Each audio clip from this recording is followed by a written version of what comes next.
భవిష్యదర్శిని వీక్షకులందరికీ నమస్కారం. ప్రశ్నలు సమాధానాలు అనేటువంటి కార్యక్రమానికి స్వాగతం. ఈ వారం మనని ఒక ఆయన అడిగినటువంటి ప్రశ్న ఏమిటి అంటే, అమావాస్య నాడు పుట్టితే దోషమా? అమావాస్య నాడు పుడితే జీవితం అంతా అంధకారం అవుతుందా? అమావాస్య నాడు పుట్టిన వాడికి ఇంకా జీవితంలో సంతోషం అనేదే లేదా? వివాహం కాదా? సంతానం కలగదా? అసలు ఏంటి అమావాస్య నాడు పుట్టడం వల్ల నేనేమైనా పాపం చేసుకుని పుట్టానా అమావాస్య నాడు పుడితే? లేదా అసలు ప్రతిదానికి మీరు అమావాస్య రోజున పుట్టారు కాబట్టి మీకు ఎలా అవుతోంది, లేదా మీకు అమావాస్య నాడు పుట్టారు కాబట్టి మీ వివాహం బ్రేక్ అయింది, మీ వైవాహిక జీవితంలో సమస్యలు వచ్చాయి, సంతానం కలగలేదు అని చెప్పి ఇక నేను ప్రతి వాళ్ళు కూడా నాకు అదే రీజన్ చెప్తున్నారు. అసలు అమావాస్య నాడు పుట్టడం వల్ల ఏ విధమైనటువంటి అవయోగాలు వస్తాయి? అది నిజంగా దోషమా, లేక దాన్ని ఒక బూచిలా చూపెడుతూ నన్ను డైవర్ట్ చేస్తున్నారా అనేటువంటి విషయాల్ని నాకు వివరించండి అని చెప్పి ఆయన అడగడం జరిగింది. ఈ విషయాన్ని చాలా లోతుగా అధ్యయనం చేస్తే అమావాస్య నాడు పుట్టడం వల్ల మొట్టమొదటి నుండి కూడా ఏ విధమైనటువంటి పరిస్థితులు వస్తాయి అనేటువంటి విషయాన్ని చూస్తే, అమావాస్య నాడు పుట్టడం వల్ల జనన శాంతి ఖచ్చితంగా చేయించుకోవాలి అంటారు.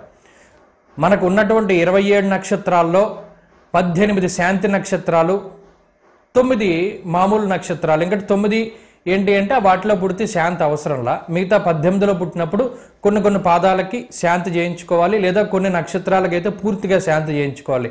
రోహిణి కానీ విశాఖ కానీ ఇటువంటి నక్షత్రాల్లో అమావాస్య నాడు పుట్టినా కూడా శాంతి చేసుకోవాలి అన్నారు.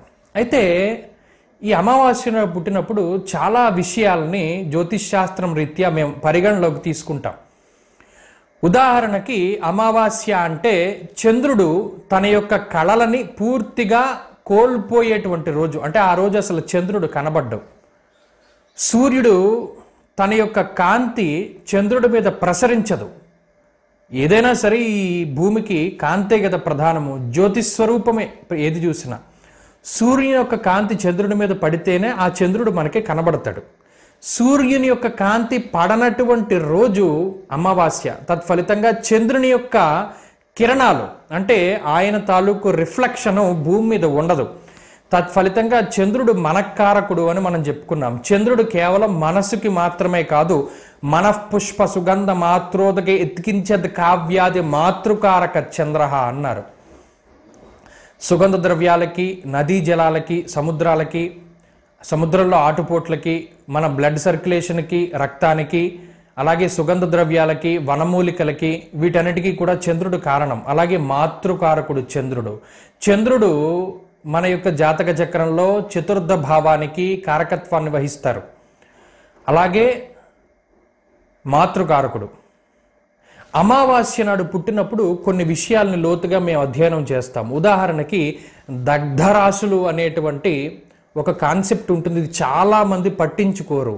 ఈ కాలంలో ఎంతసేపు రాశి చక్రం చూసామా, అంశ చూసామా, D2, D7, D9, D44, చతుర్వింశతి, ఇలా రకరకాలుగా చూస్తారు. కానీ కొన్ని లోతైనటువంటి అధ్యయనాలు జ్యోతిష్ శాస్త్రంలో మరుగున పడిపోయాయి. అందులో ఒకటి దగ్ధరాశుల యొక్క కాన్సెప్ట్. అంటే ఒక తిథికి 2 దగ్ధరాశులు ఉంటాయి. ఉదాహరణకి పాడ్యమి రోజున ఎవరైనా జన్మిస్తే తుల, మకర రాశులు దగ్ధరాశులుగా చెప్పబడ్డాయి. గ్రహ సంహిత అనేటువంటి గ్రంథంలో, అది ఒక ఉత్కృష్టమైనటువంటి గ్రంథం, ఆ గ్రంథంలో దీని గురించినటువంటి వివరణ ఉంది. ఉదాహరణకి పాడ్యమి రోజున ఎవరైనా జన్మిస్తే ఆ జన్మించినటువంటి వారికి తులారాశిలోను మకర రాశిలోను ఏ గ్రహాలైతే ఉంటాయో ఆ గ్రహాలు దగ్ధమైపోయినటువంటి రాశిలో ఉన్నటువంటి గ్రహాలు కాబట్టి పూర్తి స్థాయిలో ఫలితాన్ని ఇవ్వవు. ఇది చాలామందికి చిక్కు ప్రశ్న. కొంతమందికి గ్రహం ఉచ్ఛలో ఉంటుంది, ఆ గ్రహం తాలూకు దశ నడుస్తుంది, కానీ ఫలితాలు రావు. బుర్ర బద్దలు కొట్టేసుకుంటారు, ఎవరికి కూడా అంతుబట్టదు, ఏదో రకరకాల సాకులు చెప్తారు. కానీ దానికి కారణం ఇది కూడా అయి ఉండొచ్చు. ఇలా పాడ్యమి మొదలుకొని అమావాస్య, పౌర్ణమి అంటే దాదాపుగా 16 తిథులు మనకు ఉంటే 16 తిథులకి కూడా దగ్ధరాశులు చెప్పబడ్డాయి. పాడ్యము నుండి చతుర్దశి తిథి వరకు కూడా ఒక్కొక్క తిథికి 2 దగ్ధరాశులు ఉన్నాయి. చతుర్దశికి మాత్రం 4 దగ్ధరాశులు చెప్పబడ్డాయి. కానీ ఆలోచించదగ్గ విషయం ఏమిటి అంటే పౌర్ణమికి కానీ అమావాస్యకి కానీ దగ్ధ రాసులు చెప్పబడి లేవు. అంటే ఎవరైనా పౌర్ణమి రోజు పుట్టినా అమావాస్య రోజున పుట్టినా దగ్ధ రాసులు లేవు. అన్ని రాసులు కూడా మంచివే. దీనివల్ల ఏమవుతుంది, దగ్ధ రాశుల్లో గనక ఒక పాపగ్రహం ఉంటే దాని తాలూకు చెడు ఫలితం తగ్గుతుంది. అదే గ్రహం వక్రిస్తే అది పూర్తి శుభ ఫలితాన్ని ఇస్తుంది. అలాంటప్పుడు ఈ దగ్ధరాశులు లేనటువంటి పౌర్ణమి అమావాస్య రోజున ఎవరైతే పుడతారో వారికి చెడు రాశులు చెడు గ్రహాలు పూర్తి చెడు ఫలితాలని, మంచి గ్రహాలు పూర్తి మంచి ఫలితాలని ఇస్తాయి. అందువల్ల పూర్వం నుండి ఒక నానుడి ఉంది, అమావాస్య నాడు పుట్టినవాడు అయితే హీరో అవుతాడు లేకపోతే జీరో అవుతాడు, మధ్యస్థంగా మాత్రం ఉండడు అని చెప్తూ ఉంటారు. దానికి కారణం ఏమిటి అంటే దగ్ధరాశులు ఉండవు కాబట్టి చెడు ఫలితాలు వస్తే పూర్తిగా వచ్చేస్తాయి, మంచి ఫలితాలు వస్తే పూర్తిగా మంచి వచ్చేస్తుంది. ఇది ఒక కాన్సెప్ట్. అలాగే చంద్రుడు అస్తంగతుడు అవుతున్నాడు. చంద్రుడు ఈ అమావాస్య నాడు పుట్టినటువంటి జాతక చక్రంలో తాను ఆధిపత్యాన్ని వహించేటువంటి రాశి, తాను ఉండేటువంటి క్షేత్రము, తాను కారకత్వాన్ని వహించేటువంటి కారకత్వము, ఈ మూడు కూడా దెబ్బతింటాయి. ఇది ఒక కారణం. దీనివల్ల ఏమవుతుంది, అమావాస్యన పుట్టినటువంటి జాతకాలని పూర్తిగా రీసెర్చ్ చేస్తే అందరూ పాడైపోయిన వాళ్ళు ఏముండరు, కొంత అభివృద్ధిలో ఉన్నటువంటి వాళ్ళు కూడా ఉంటారు. అయితే మిగతా గ్రహాల తాలూకు ఫలితాన్ని మనం అంచనా వేయవలసి ఉంటుంది. అంతేగాని అమావాస్య నాడు పుట్టాడు కాబట్టి నీకు సర్వనాశనం అయిపోయావని కానీ, లేదా అమావాస్య నాడు పుట్టావు కాబట్టి నీకు జీవితంలో ప్రతిదీ చెడు జరుగుతుంది, వివాహం బ్రేక్ అయిపోతుంది, పిల్లలు పుట్టరు అనేటువంటి మాట మాత్రం అవాస్తవమైనటువంటి విషయము. కేవలం తిథి వల్ల మాత్రం మనం పూర్తి స్థాయిలో చెప్పలేము. వాళ్ళ జాతకంలో ఉండేటువంటి పరిస్థితులు, ఇంకా అమావాస్య నాడు పుట్టడం చాలా బెనిఫిట్.